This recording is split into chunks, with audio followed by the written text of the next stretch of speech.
Welcome back to Sissy Maya. Make sure to subscribe to our channel to never miss an update. Additionally, consider subscribing to my Patreon to get access to these features, and much more. The backstage change rooms buzzed with excitement. The Meridian Diego had just finished performing Beethoven's complete cycle of quartets in Vancouver to great acclaim. Several reporters surrounded the ensemble for interviews. One reporter's attention was drawn to a teddy bear on the dressing table, its little t-shirt boldly stitched with MQ. "That's a cute mascot. Is there a story behind it?" he asked, eager for a memorable angle. "Funny you mention it. Yes, it means a lot to us. If you have a moment, I'll explain," said the cellist. "Please do. It dates back to when we first played the cycle here 10 years ago. On opening night, we noticed a woman and her daughter in the front row. The girl, about 10 or 11, was completely captivated. She leaned forward in her seat, her eyes shining with wonder. After each movement, she jumped up and applauded with heartfelt enthusiasm. That kind of appreciation really lifts us performers. They kept coming to every show. A special connection grew so strong that we felt we were playing just for them. After our final concert, the girl and her mother waited backstage. She thanked us deeply and said she'd miss us terribly and wished she could travel with us. Instead, she had taken her teddy bear and stitched our initials onto it, wanting us to take it so she could always be with us. There wasn't a dry eye in the room. "That's a beautiful story," said the reporter. "May I write about it?" "Absolutely." Elaine Rick sat quietly, watching her son practice cello. The music filled the room with calm. Sunlight caught his fine blonde hair, giving it a halo-like glow. He was such a beautiful child, she thought. While she loved her other two sons, she felt a closer bond with Danny, the only one who shared her love of classical music. If only he had been, she started to say, then stopped herself. At least all her children were healthy and strong. She had much to be grateful for. Though the thought often surfaced, she pushed it down firmly. She had been disappointed when her last child was another boy. She'd long hoped for a daughter since childhood. Still, she had accepted her life in a house filled with talk of cars, fishing, and sports. Fortunately, Danny's gentle nature and passion for music brought her comfort. "That was beautiful, Danny. But I should get supper started." "Okay, Mom. I'll come down soon and set the table." For Elaine, supper was just another routine meal in the Rick household. No matter how much effort she put into cooking, the boys would scarf it down as if they had somewhere urgent to be, which, in a way, they did, since they couldn't wait to get to the TV. The two older boys argued over who was the better basketball player, while her husband flipped through the entertainment section of the newspaper, checking the evening's TV schedule. "Hey Danny, listen to this," Mr. Rick said. "There's an article about a group coming to Vancouver soon. They'll be playing your Beethoven pieces." Danny's eyes brightened. "Really, Dad? Who are they? What will they play?" "It says here it's the Meridian Diego. They'll be performing the complete cycle of Beethoven's quartets. Though, I have to admit, I didn't know Beethoven was into cycling." Mr. Rick chuckled.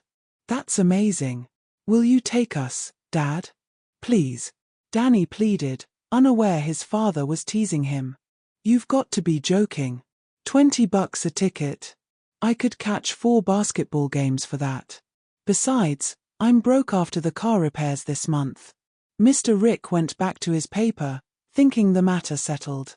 But Elaine saw the disappointment on Danny's face. Going to the concert would be a dream come true for him. After his father finished, Danny carefully cut out the article. In the days that followed, Danny became quiet and withdrawn. Elaine felt for him deeply and wondered if there might be a way. Suddenly, an idea struck her so clearly, she was taken aback. "I must be crazy," she scolded herself. "This is ridiculous." But the thought wouldn't leave her. It kept surfacing at the most unexpected moments, and she found herself mentally planning the details. That afternoon, while watching Danny practice again, the words slipped out, driven by a deep desire. "I was thinking, Danny, maybe there's a way we could see the Meridian Diego. Would you like that? Danny nearly toppled off his stool. Oh wow, Mom. I'd love that. I'd do anything to go. Elaine smiled at his eagerness. Anything, huh? Well, I've been saving a little housekeeping money every month for a rainy day. I could use some of it, but I'd want you to do something for me. Danny jumped up and hugged her tightly. Will you really? Thank you, thank you. What do you want me to do? I'll do anything. Slowly, Elaine said, you know I love you very much, but I've always wanted a daughter. Yes, Mom. It would make me so happy if you went as my daughter. I've dreamed of going to concerts with a daughter. She immediately regretted saying it out loud. You mean I'd have to dress like a girl?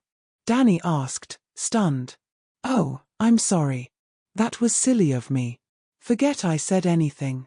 I don't know what came over me, Elaine said, feeling genuine remorse. But Mom, I'd love to do that for you, Danny replied, his voice urgent. It took Elaine a moment to process his words, completely surprised. You would? With tears starting to form, Danny whispered, I'd love that more than anything, Mom. I've always wanted to be a girl. Every night I pray that I'll wake up and find I am. Elaine held her son close, completely unprepared for his confession. They stayed like that for a long moment, Danny quietly crying. Elaine sensed the weight lifted from him. But now what? There. I love you even more now. Sit up, let's talk, Elaine said gently, coaxing him to meet her eyes. Will I get to wear a beautiful evening gown like the women on the Mozart record cover? Danny asked, sighing deeply but his eyes shining with excitement. Caught up in his enthusiasm, Elaine smiled. No, Danny, those gowns are for older women.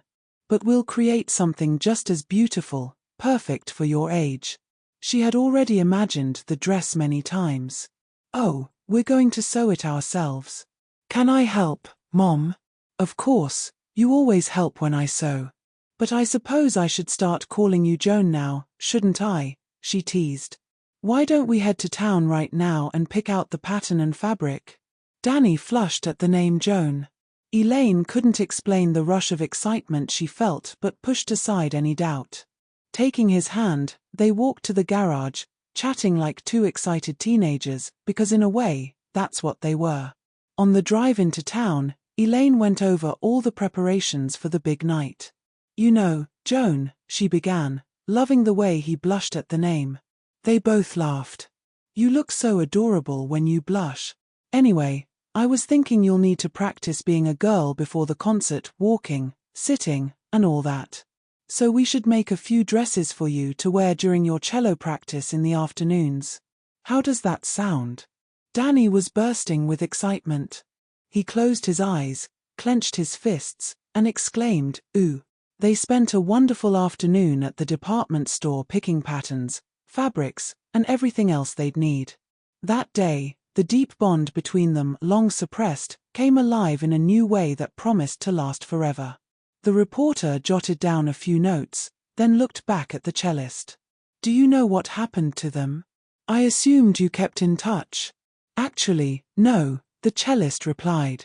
In all the excitement that night, we forgot to ask for her address.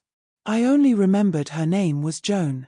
But did you see the young woman I was hugging when you arrived? The reporter nodded. The one in the long black evening gown? Yes. She left just after we came in. Very striking. Who is she? The cellist smiled. After tonight's encore, she was waiting for us backstage. She asked if I remembered her. I had to admit I didn't, which made her smile even more.